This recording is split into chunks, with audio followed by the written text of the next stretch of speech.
programme anger from the parents of this 10-year-old who accused the NHS of callousness over the death of their son. We have been through absolute hell and we've had an abysmal service all the way through from day one when Charlie first passed away.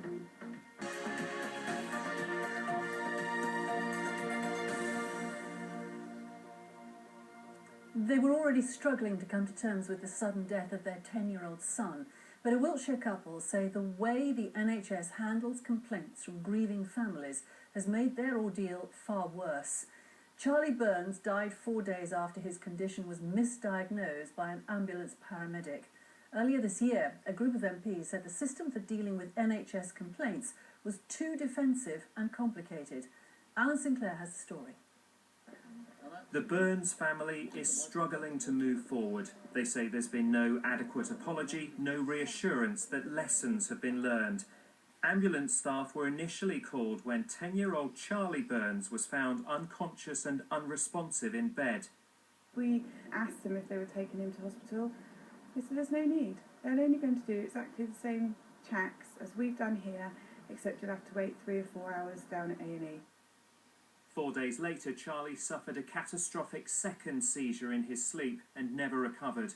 Ever since, his family have been searching for answers, but say their questions have been met with a glaring lack of compassion and understanding. We have been through absolute hell and we've had an abysmal service all the way through from day one when Charlie first passed away. It's shocking.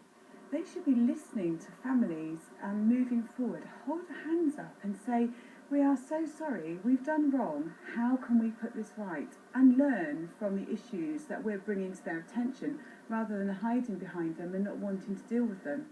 The Burns family experience is not uncommon. A Health Select Committee report has concluded that too many complaints are mishandled, with people encountering poor communication or, at worst, a defensive and complicated system which results in a complete breakdown in trust and a failure to improve patient safety.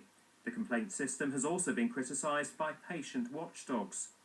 What they want, really, is first compassion. They want somebody to say, well, look, we don't know the details at this stage when the complaint is first made, but we're looking into it, and in the meantime, we're terribly sorry for what's happened.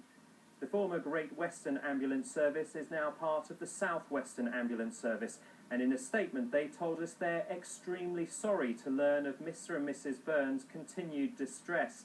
They also point out that the initial investigation into Charlie's death has led to changes in the way paramedics are trained.